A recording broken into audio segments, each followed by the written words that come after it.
بلندی کی ضامن فرامین رحماں، چلو آؤ پڑھ لیں مضامین قرآن۔ السلام علیکم ورحمۃ اللہ وبرکاتہ، نحمدہ ونصلی ونسلم علی رسولہ الکریم۔ آج قیام کے اندر اللہ کے فضل سے کتاب اللہ کا 12واں پارہ پڑھا جائے گا۔ یہ 12واں پارہ سورہ ہود اور سورہ یوسف کے ابتدائی حصے پر مشتمل ہے۔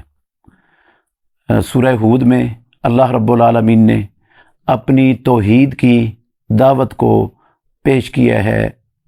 محمد الرسول اللہ صلی اللہ علیہ وسلم کی امت کے لیے، اور اس میں انبیاء علیہم الصلاۃ والسلام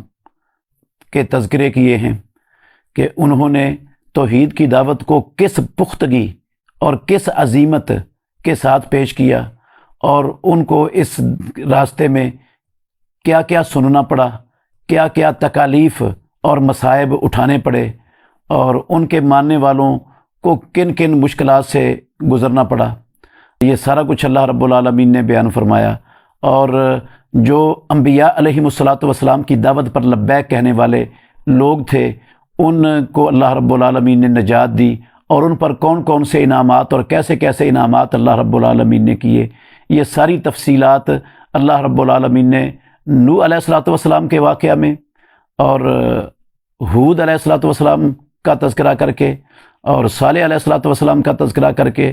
ابراہیم علیہ الصلاۃ والسلام کا، لوط علیہ الصلاۃ والسلام کا، موسیٰ علیہ الصلاۃ والسلام کا تذکرہ کر کے یہ ساری باتیں سمجھائی ہیں۔ اصل میں ان سارے انبیاء علیہم الصلاۃ والسلام کے اس توحید کی دعوت اور اس کے مقابلے میں انبیاء کی عظیمت اور اسلام دشمنوں، توحید کے دشمنوں کی طرف سے پیش آنے والی ساری چیزیں، چونکہ محمد الرسول اللہ صلی اللہ علیہ وسلم کو جس علاقے میں دعوت کے لیے مبعوث کیا گیا تھا، آپ صلی اللہ علیہ وسلم بھی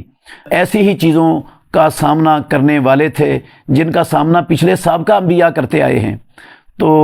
ان واقعات میں ایک تو رسول اللہ صلی اللہ علیہ وسلم کو اور آپ کے اوپر ایمان لانے والے صحابہ رضوان اللہ علیہم اجمعین کو تسلی دی گئی ہے کہ جو کچھ اللہ کی توحید کی دعوت کو پیش کرنے کی وجہ سے تمہارے ساتھ دنیا میں ہو رہا ہے، یہ کوئی نیا نہیں ہو رہا۔ نوح علیہ الصلوۃ والسلام سے لے کر جب سے اللہ کے پہلے نبی اور پیغمبر توحید کی دعوت دینے کے لیے، شرک کی تردید کرنے کے لیے آئے، اس وقت سے انبیاء علیہم الصلوۃ والسلام کے ساتھ یہی کچھ ہو رہا ہے، اور ان کے ماننے والوں کے ساتھ بھی یہی کچھ ہو رہا ہے۔ تو آخر کار اللہ رب العالمین نے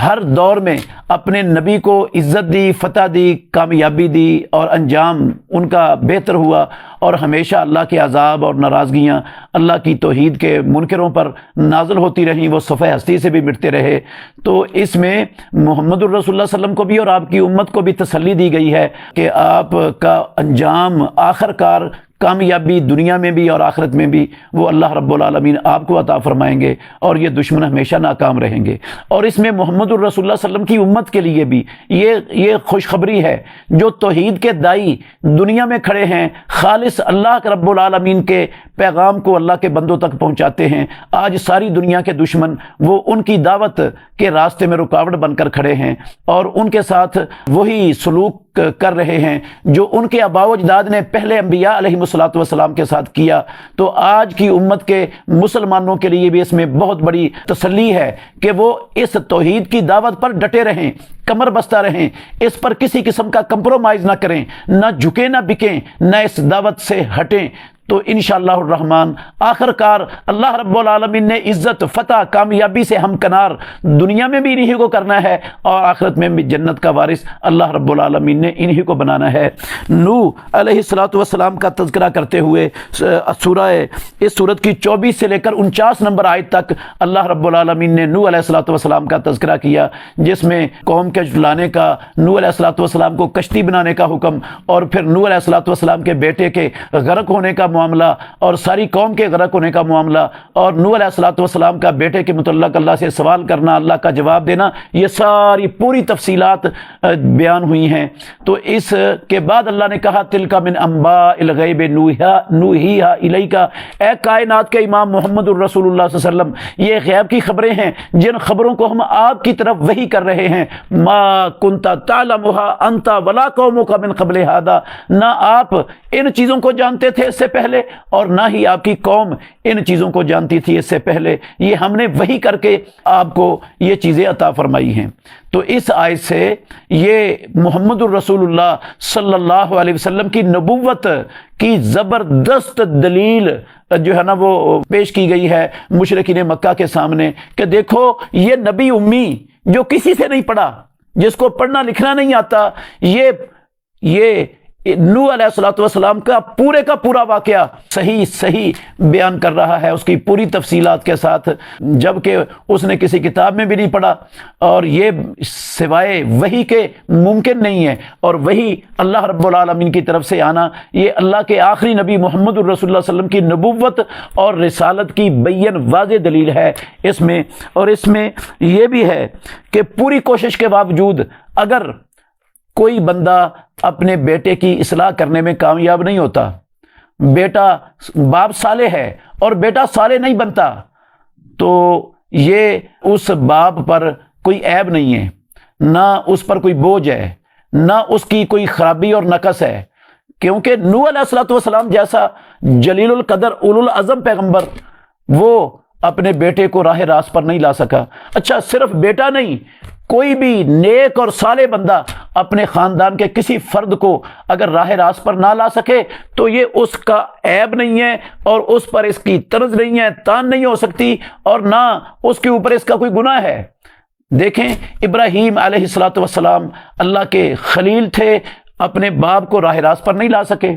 ساری کائنات کے امام سید ولد آدم محمد الرسول اللہ صلی اللہ علیہ وسلم اپنے سکے چچا کو راہ راست پر نہیں لا سکے، وہ آخر دم تک جو ہے نا وہ کوشش کے باوجود راہ راست پر آنے کے لیے تیار نہیں ہوا، اور اپنے باپ دادے کے عبد المطلب کے شرکیہ دین پر وہ مرا۔ اسی طرح نوح علیہ الصلوۃ والسلام اور لوط علیہ الصلوۃ والسلام اللہ کے پیغمبر ہیں، ان کی بیویاں وہ ان کو راہ راست پر نہیں لا سکے۔ تو یہ ہدایت انبیاء علیہ الصلوۃ والسلام کے اپنے اختیار میں نہیں ہوتی، نہ کسی بھی نیک اور صالح بندے کے ہاتھ میں ہدایت کا اختیار ہوتا ہے کہ وہ جسے چاہے ہدایت تقسیم کر دیں اور جسے چاہے ہدایت سے محروم کر دیں۔ یہ ہدایت صرف اللہ رب العالمین کا اختیار ہے۔ انبیاء اور اس کے انبیاء کے وارث نیک اور صالحین بندے وہ صرف لوگوں کو حق کی رہنمائی کر سکتے ہیں، حق کا رستہ ان کے سامنے بیان کر سکتے ہیں، حق کا رستہ دکھا سکتے ہیں، یہ ان کو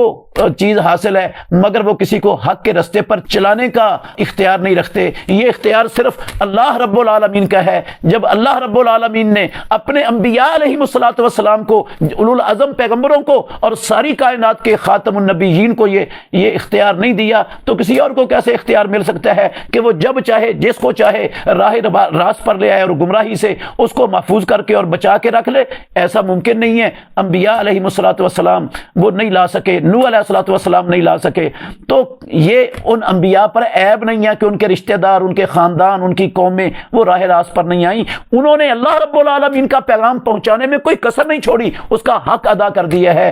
بس یہ آگے توفیق اللہ رب العالمین کے ہاتھ میں ہے، اور ہمیں اچھی اور بری تقدیر پر جو ہے نا اللہ کے ہر فیصلے میں کوئی نہ کوئی حکمت ہوتی ہے جو اللہ رب العالمین جانتا ہے، جو بندوں کو معلوم نہیں ہوتی۔ اس پر صبر کرنے کا حکم ہے کہ اگر کوئی راہ راست پر نہیں آتا کسی صالح اور نیکی کوشش سے تو اس پر عیب نہیں ہے اللہ رب العالمین کے ہاں، اور نہ وہ مجرم اور گناہ گار ہے۔ اس واقعہ میں نوح علیہ الصلوۃ والسلام اور باقی جو نبیوں کے واقعات اللہ نے سورہ ہود کے اندر بیان فرمائے ہیں،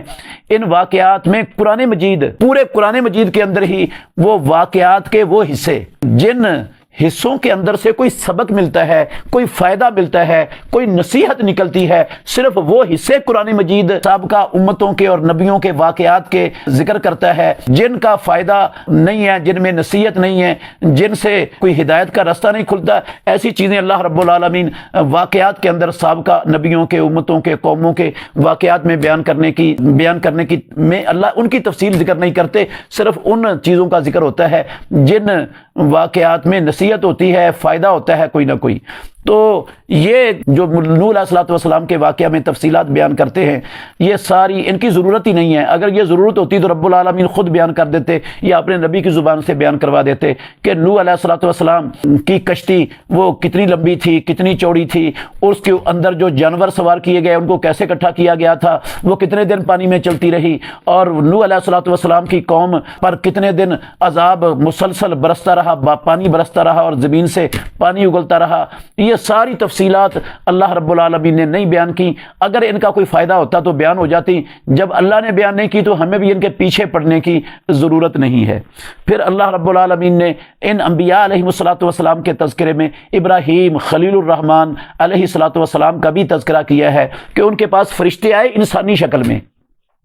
تو ابراہیم علیہ السلام نے فوری طور پر فما لبث ان جاء بعجل حنید، ایک بنا ہوا بچڑا لے کر جو گرم کنکریوں پر بنا ہوا تھا وہ لا کر ان کے سامنے پیش کر دیا۔ اس سے بھی کئی سبق امت کے لیے، مسلمانوں کے لیے ملتے ہیں۔ پہلا سبق یہ ملتا ہے کہ ابراہیم خلیل الرحمن جد الانبیاء ہو کر وہ پہچان نہیں سکے فرشتوں کو کہ یہ اللہ رب العالمین کے فرشتے ہیں جو انسانی شکل میں آئے ہیں،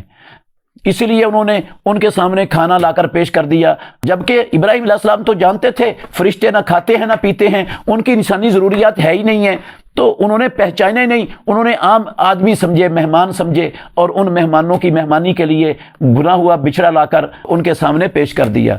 تو بعد میں جب پتہ چلا کہ وہ تو فرشتے ہیں، تو جب ابراہیم علیہ السلام جو اللہ کے خلیل ہیں، پیغمبر ہیں، وہ ان کو پتہ نہیں چل سکا تو آج کے لوگوں کو کیسے پتہ چل جاتا ہے؟ ہر مستقبل کے غیب اور حاضر کو وہ کیسے جان سکتے ہیں؟ محمد الرسول اللہ صلی اللہ علیہ وسلم کو اللہ نے واقعہ بیان کر کے کہا ما کنت تعلمها انت ولا قومک، اے محمد الرسول اللہ صلی اللہ علیہ وسلم، نہ آپ جانتے تھے اس تفصیل کو پہلے اور نہ آپ کی قوم جانتی تھی۔ اس طرح کی جتنی بھی آتے ہیں قرآن مجید میں آتی ہیں نا، بعض لوگ جن کو شیطان نے راہ راست سے ہٹایا ہوا ہے وہ ان کی غلط تعویل کر کے لوگوں کو بہکاتے ہیں، گمراہ کرتے ہیں۔ وہ کہتے ہیں کہ ما کنت تعلمها سے مراد اگرچہ مخاطب نبی صلی اللہ علیہ وسلم ہے، لیکن اس سے مراد آپ کی امت ہے۔ آپ کی امت کو پتہ نہیں تھا، محمد الرسول اللہ صلی اللہ علیہ وسلم کو تو ہر چیز کا عالم و ما کان و ما یکون تھے، ان کو تو ہر شے کا پتہ تھا۔ اس آیت کریمہ میں اللہ رب العالمین نے اس باطل تعویل کی جڑ کاٹ کے رکھ دی اور کہا ما کنت تعلمها انت ولا قومک، اے محمد الرسول اللہ صلی اللہ علیہ وسلم، نہ آپ جانتے تھے اس کو اور نہ ہی آپ کی قوم جانتی تھی، کوئی بھی نہیں جانتا تھا۔ یہ اللہ رب العالمین نے وحی کر کے یہ ساری تفصیلات آپ کو بتائی ہیں۔ تو انبیاء علیہ السلام کو صرف اتنا علم ہوتا ہے جتنا اللہ رب العالمین ان کو بتا دیتا ہے، اور جو اللہ نہیں بتاتا وہ اللہ کے بتائے بغیر کسی کو اس کا علم نہیں ہو سکتا۔ ابراہیم علیہ السلام کے پاس جو فرشتے آئے تھے مہمان بن کر، انہوں نے بچڑا پیش کر دیا۔ اس سے بھی مسلمانوں کے لیے ایک سبق ملتا ہے کہ ابراہیم علیہ السلام زبردست مہمان نواز تھے، اور خود سارے کے سارے نبی ہمیشہ زبردست مہمان نواز تھے۔ محمد الرسول اللہ صلی اللہ علیہ وسلم بھی زبردست مہمان نواز تھے۔ جب پہلی وحی نازل ہوئی آپ گھبرا گئے تو ہماری ماں خدیجہ الکبریٰ رضی اللہ عنہا ورقہ بن نوفل کے پاس لے گئی، تو بلکہ اس سے بھی پہلے خدیجہ الکبریٰ رضی اللہ عنہا نے آپ کو تسلی دیتے ہوئے کہا تھا کہ لن یضیعک اللہ ابدا، اے محمد الرسول اللہ صلی اللہ علیہ وسلم، اللہ ہرگز آپ کو کبھی ضائع نہیں کرے گا۔ آپ تو لوگوں کے بوجھ اٹھاتے ہیں، آپ فقیروں کو کما کر دیتے ہیں، معدوموں کو کما کر دیتے ہیں، اور آپ مہمانوں کی مہمان نوازی کرتے ہیں جس کے اندر یہ عظیم الشان خصلتے ہوں۔ اللہ رب العالمین کبھی ان کو ضائع نہیں کرتا، ان سے اللہ رب العالمین کام لیتا ہے اپنے دین کا، دنیا میں بھی عزتوں سے نوازتا ہے، آخرت میں بھی کامیابیوں سے نوازے گا اللہ رب العالمین انہیں۔ تو مہمان نوازی کی ابراہیم علیہ السلام نے، اس سے یہ پتہ چلتا ہے کہ کسی کے پاس بھی مہمان آئیں تو انہیں جو ان کے گھر میں حاضر ہو بہتر سے بہتر وہ مہمان کے سامنے پیش کر دینا چاہیے۔ یہ بعض لوگ ہمارے معاشرے میں وہ جان چھڑاتے ہیں کہ مہمان کی خدمت کرنا جھوٹ ہی ہو جائے اللہ کر کے۔ وہ پوچھتے ہیں آنے والے کو، جی جناب ٹھنڈا پیو گے یا گرم پیو گے؟ مقصد یہ ہوتا ہے کہ وہ کہے کہ نہ میں نے ٹھنڈا پینا نہ میں نے گرم پینا ہے اور جان چھوٹ جائے گی. وہ خود مہمانی کرنے کا جو ہے نا وہ نیت نہیں ہوتی دل سے. تو جو بھی بندے کے گھر میں پیش موجود ہو، جو استطاعت رکھتا ہو، اپنی استطاعت سے بھی بڑھ کر بہتر سے بہتر چیز وہ مہمان کے سامنے پیش کر دینی چاہیے. مسلم بن ابو الطیحان رضی اللہ عنہ کی حدیث ہے مسلم میں، رسول اللہ صلی اللہ علیہ وسلم ان کے گھر گئے، ابو بکر بھی تھے، عمر بھی تھے ساتھ. انہوں نے رسول اللہ صلی اللہ علیہ وسلم کو میٹھا پانی، کھجور کا خوشہ اور بکری کا گوشت لا کر پیش کر دیا. تو رسول اللہ صلی اللہ علیہ وسلم نے ان کو کہا بھی تھا کہ تکلف نہ کرنا کوئی، تو انہوں نے تکلف کیا اللہ کے نبی کے لیے اور مہمانوں کے لیے. اس سے معلوم ہوا کہ مہمان کے لیے تکلف بھی کیا جا سکتا ہے. امام بخاری رحمۃ اللہ علیہ نے صحیح بخاری میں اس پر باب باندھا ہے کہ مہمان کے لیے تکلف کیا جا سکتا ہے، تکلف کرنا چاہیے میزبان کو. اللہ ہمیں سمجھنے کی اور عمل کرنے کی توفیق عطا فرمائے.